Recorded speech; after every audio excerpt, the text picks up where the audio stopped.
Hello readers, my name is Nikki the Librarian and welcome to the Constant Reader channel. In today's episode, we are going to break down my 5 Christmas books for the season, and these are books for all readers, so stick around. I hope you enjoy my selection. So the first book in this lineup is a book everybody has been familiar with, and I know it's low-hanging fruit, but I'm going to pick it anyway because I think it's that good of a book, and it is 1843's Charles Dickens' A Christmas Carol.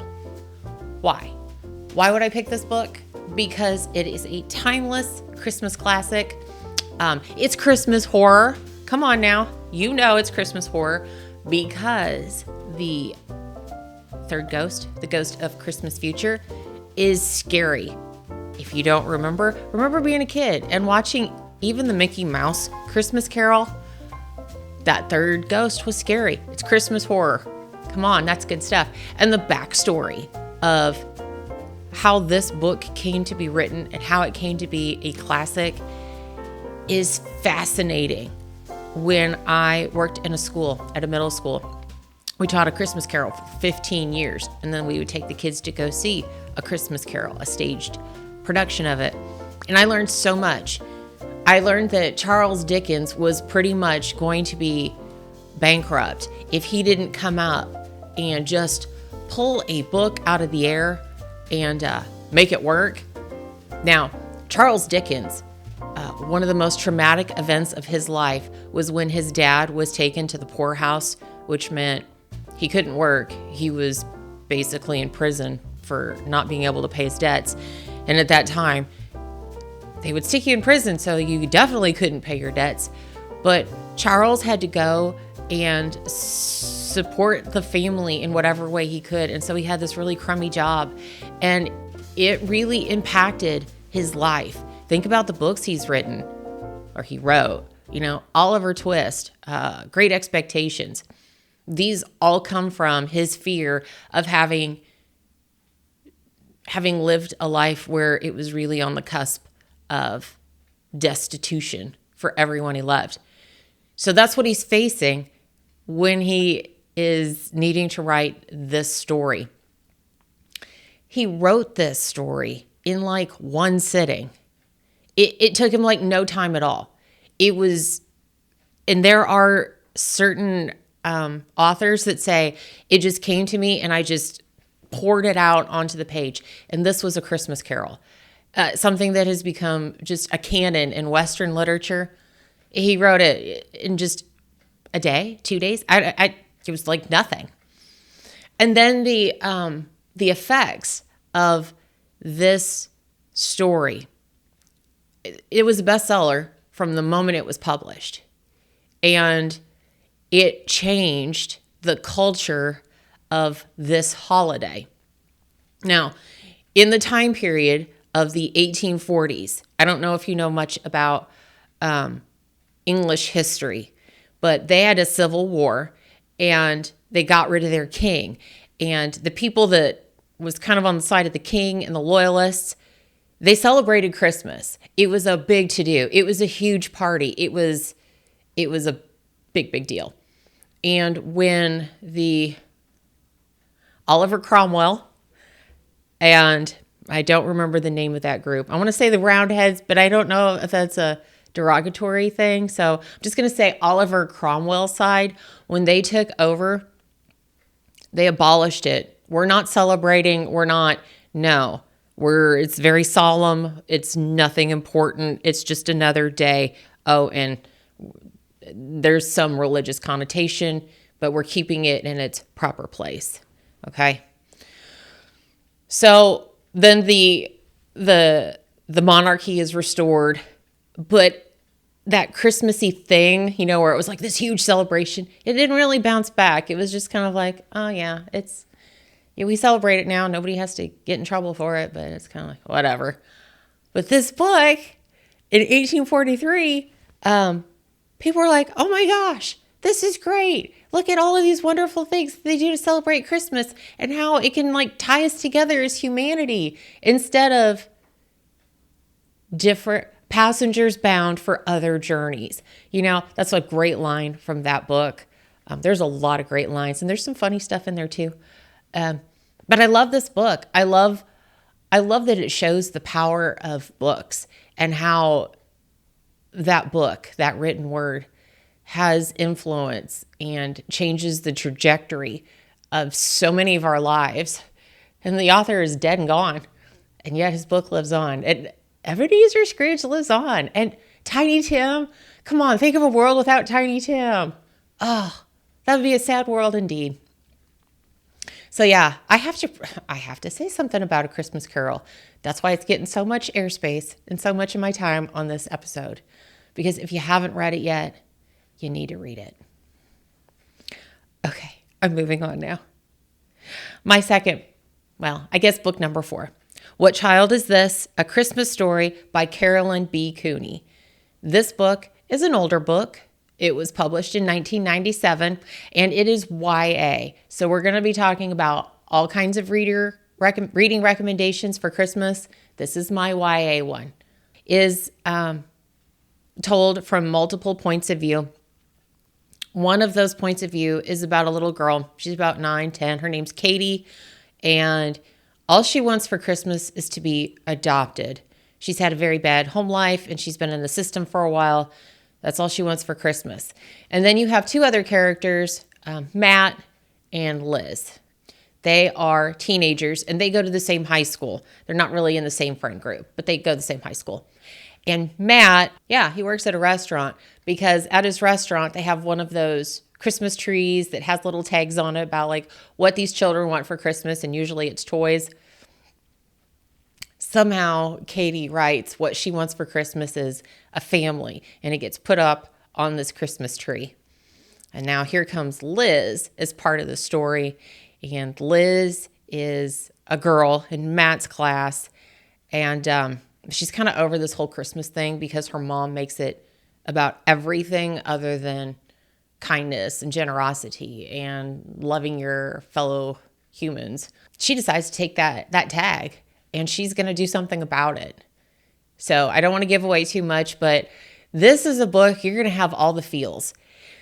And I forgot to mention this. In my criteria of what makes a great Christmas book, there should be a moment in time in a Christmas book, whether it's funny or heartwarming or thought-provoking, that there's just like this quiet stillness, and the character and the reader can kind of take in that moment and see how they fit into that moment, whether it's winter or Christmas or a religious reason or a religious way. And What Child Is This? Does that so well. It does it so well that even teens and middle school readers can get that, and they get that kind of feeling. So that was a great book. Ooh, my next one by Jenny Colgan, The Christmas Bookshop. This is the first Jenny Colgan book I've ever read, and this was published in 2023. Okay, so I really like this book, and I think I might have to read some more Jenny Colgan. I'm not going to lie. I kind of had some preconceived notions about what a Jenny Colgan novel was going to be, because the titles always seem very formulaic. Nice place idea followed by cafe, bookshop, tea room, library, comfy, cozy place. So I kind of went with this going, okay. No, this book was good. It made me, it was cute. It made me laugh. I had to look things up because I didn't know what they were. And I always love, especially fiction books, where they drop something in, like, what was it called? Camera Obscura? I think that's what it's called. Yeah, I didn't know what that was. If you don't know what that is a really interesting invention that is thousands of years old. I had to look that up. That was fun. But that aside, it is about a woman named Carmen. And Carmen is the hot mess younger sister. Things are falling apart. Her job, which has been kind of to begin with, it's a department store, so, it's going to be going out of business. And her older sister, Sophie, is the responsible one, the one that has the good job, the one that has the 3.5 children. Literally, she's pregnant with their fourth. The wonderful husband, and he's got this picture perfect life. She lives in Edinburgh, and she tells her sister, Carmen, hey, I got you a job. You need to work at this bookstore until Christmas time. You need to turn a profit for it. Can you do that? And she kind of says it like that. Can you do that? Because Carmen's kind of a mess up, didn't really do much with her life. They're kind of estranged. And, those nieces and nephew of Sophie's, Carmen's like, yeah, they're not my kids. Okay. So you have that tension, and they are staying at the same house in Edinburgh. Sophie's husband is away on a business trip, so it really focuses in on the two of them, and then the peripheral nieces and nephews. And then there's this one, she's like an au pair. I can't remember her name, but it was funny. This is when I knew that I was going to like Sophie Colgan, because she talks about this woman and how she always talks up. So everything's a question. It made me laugh, because I see that a lot, and it made me laugh. It made me chuckle.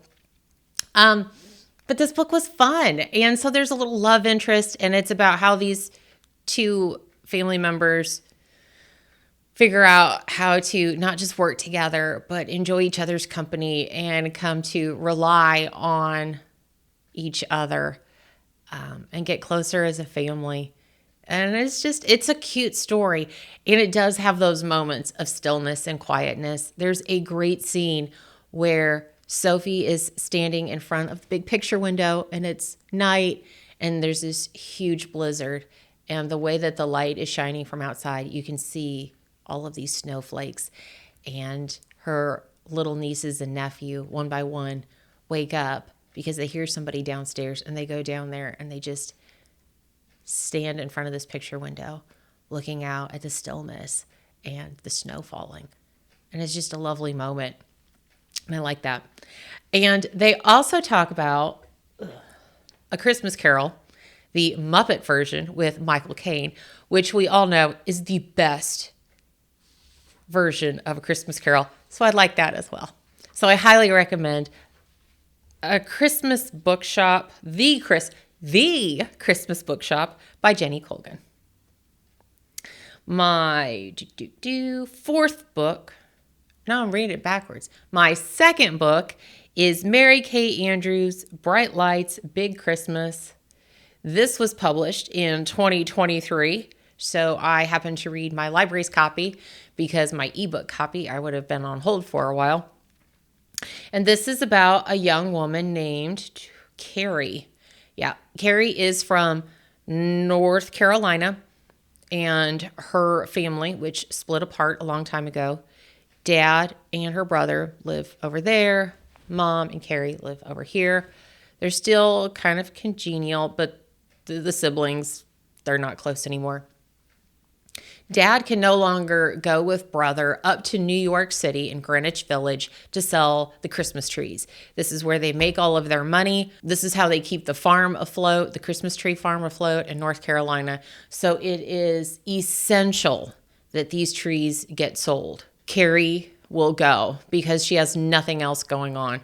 There seems to be a theme here that the young women in these books are just, their life is spinning out of control, and so they have to do change of pace. It's a little formulaic, but you know what? I'm there for it. So anyway, so she has to go to Greenwich to sell these trees because they're going to be open 7 days a week, 20 hours a day. If you need a tree, they're there. If you want it delivered, they're there. They're going to do whatever they can to make as much money as they can to keep that farm going. What I liked about this book, I love how it took Greenwich Village. Now, caveat, I've never been to New York, never been to Greenwich. I've only seen it on movies, TV shows, or read about it. I love how they take this place that you think is going to be very anonymous. People don't care. That all of those cliches that you hear about big city living, and it turns it on its head. No, this is a neighborhood. They take care of each other. They look out for each other. They got each other's backs, like you would expect in a small town.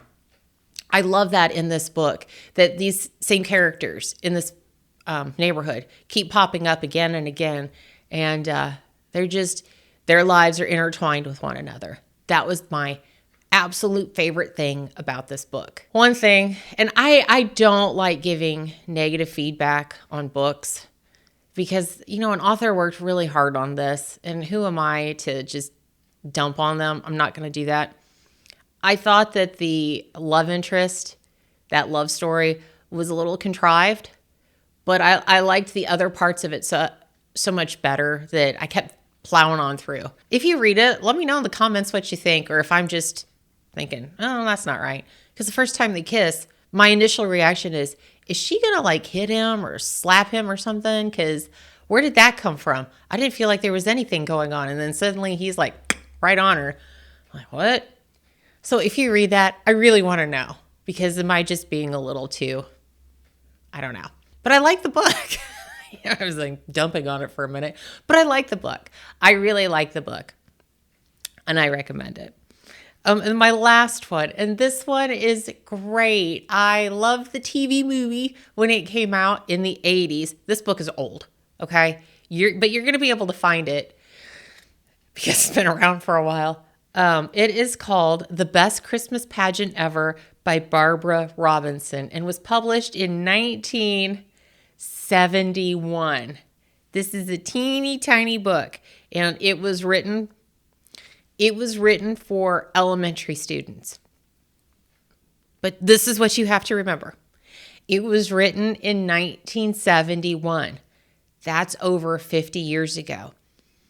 So that means it's a bit of a time capsule. And the things that happen in the book aren't necessarily, wouldn't necessarily get published in today's day and age. For instance, some of the characters smoke, and they're in the 5th and 6th grade. Now, let me tell you a little bit about it. It's a small town. And the church, I can't remember which church it is, they always do a Christmas pageant with kids. Somehow in this town, the Herdmans have found out about this Christmas pageant thing. And the Herdmans are the worst group of kids ever. There's 6 of them. And the teachers are always sad when they find out they have a Herdman in their class. They steal. They cuss. They're always starting fights. Some of them smoke. I mean, it's bad. Dad's gone. Mom's working 2 jobs because she's got 6 kids to raise. She didn't have time to parent. And so this town is just kind of just get through it. Just get through it.